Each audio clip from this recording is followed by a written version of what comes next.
All right, so we're diving deep into geography today, like really deep. Deeper than just like, where are the countries on the map kind of thing. Exactly. We're talking about getting to that point where you can just look at a map and all sorts of things click, like history, culture. Even like global politics or like why certain cities are where they are.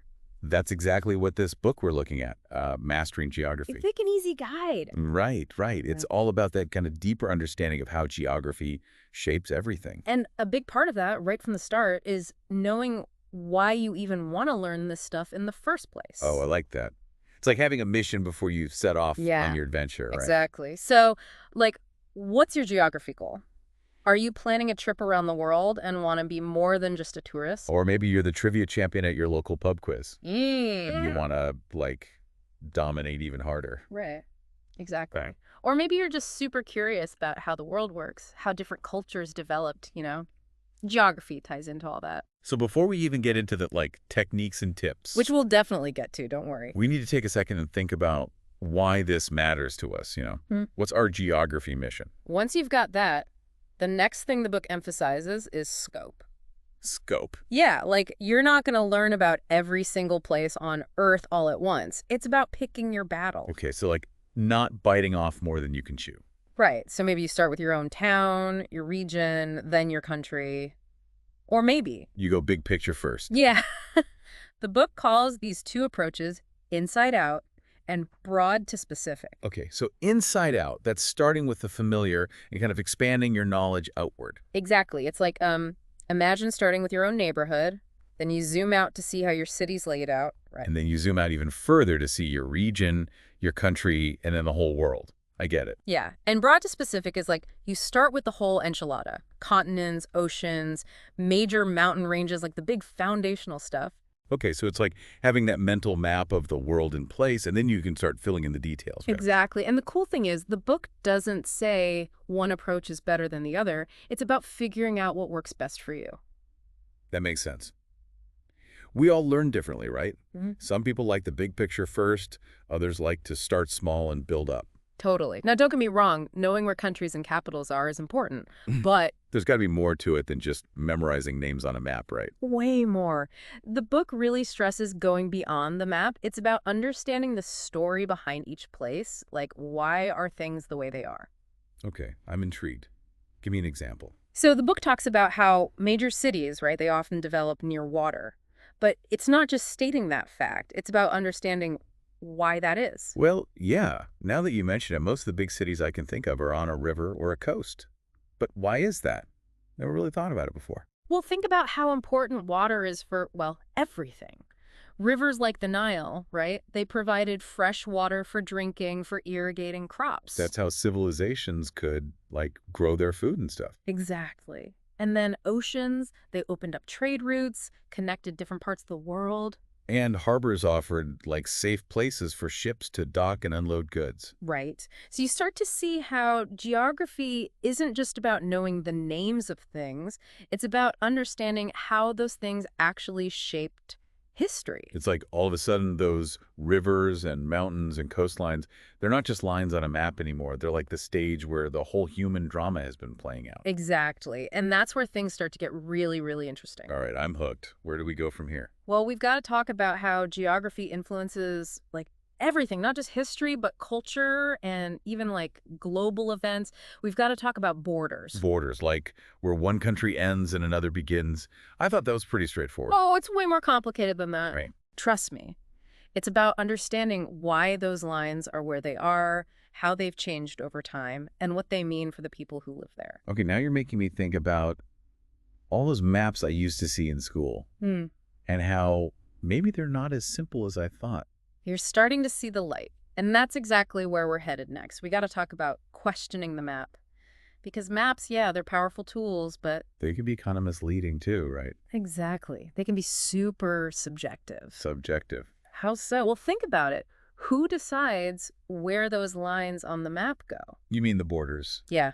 And whose interests are being served by those boundaries? Like, a map made by one country might look totally different from a map made by another country. Especially if there's like a disputed territory or something. Exactly. It's like suddenly you realize that something you always thought was like objective and factual. It's actually loaded with all these hidden perspectives. Yeah, and that's where the whole idea of geopolitics comes in. Geopolitics. Hmm. I think I've heard that word before, but I'm not sure I really understand it. It's basically how geography influences political power, like why certain regions are more likely to have conflicts, you know? Or why some countries have more influence on the world stage than others. Exactly. And it all ties back to what we were talking about before about understanding the stories behind those lines on the map. It's like those borders aren't just lines. They represent power struggles, historical events, cultural differences. Right. And the book encourages us to think about all that. Like, how can we connect our own interests to this bigger picture of geography? I like that. It's like finding those points where your passions intersect with the world map.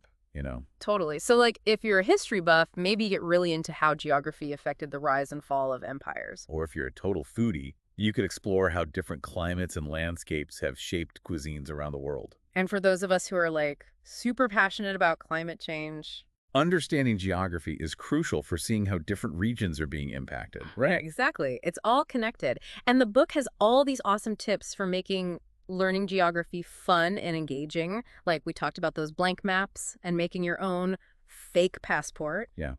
And using those to track your progress, like you're on a real-life adventure. Right. But there's so much more, like all the incredible online resources out there. Oh, yeah. Like those interactive maps and the virtual tours and all those geography games. It's like having the whole world at your fingertips. So- You can literally explore any corner of the planet from your couch. And don't forget about, like, books and documentaries. Yeah. There are tons of amazing travelogues and historical accounts and nature shows that bring geography to life. It's like taking a virtual field trip to every corner of the globe. And that's what makes learning geography so cool. It's not just about memorizing facts and figures. It's about immersing yourself in different cultures, Yeah. seeing how the planet works. Right.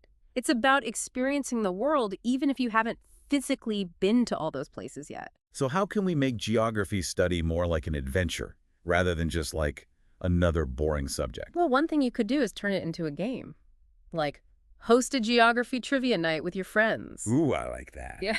We could have different rounds for continents, capitals, flags, make it a real challenge. Or create a travel bucket list based on all the amazing places you're learning about. I'm already adding Machu Picchu and the Great Barrier Reef to my list. Uh-huh. See?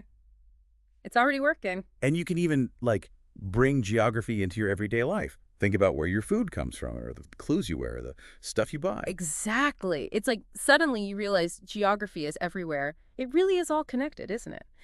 And as we're wrapping up this deep dive, I can't help but think back to that whole questioning the map thing. Yeah, that was a real eye-opener. Like, I always thought maps were, just showing you how things are. Right. They seem so straightforward, but But there's a whole lot more going on behind the scenes, right? absolutely. One of the big things is projection.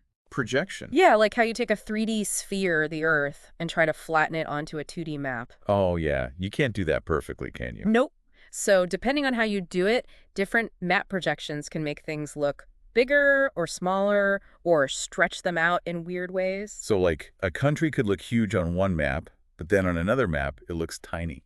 Exactly. And that can affect how we think about things, like, which countries are powerful or how far places really are from each other. Wow. I never thought about that.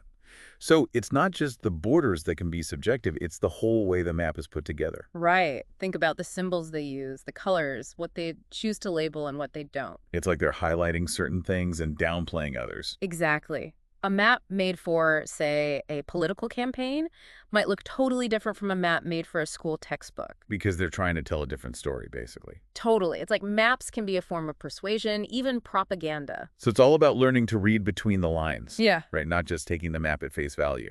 That's what we call cartographic literacy. Cartographic literacy. That sounds fancy. Huh. But it's super important, to be able to really understand maps, not just look at them. So as we wrap up here, what's the one thing you hope everyone listening takes away from this deep dive into geography? I think the biggest thing is to be curious and to think critically. Don't just accept what you see on a map or what you read in a book. Ask questions, look for different perspectives, and think about how it all connects to your life and to the world around you. That's great advice. Because at the end of the day, geography isn't just about facts and figures. It's about understanding the planet we live on and the amazing stories that unfold on it. And who knows, maybe this deep dive has sparked a little wanderlust in some of our listeners. Yeah, get out there and explore. Happy travels, everyone!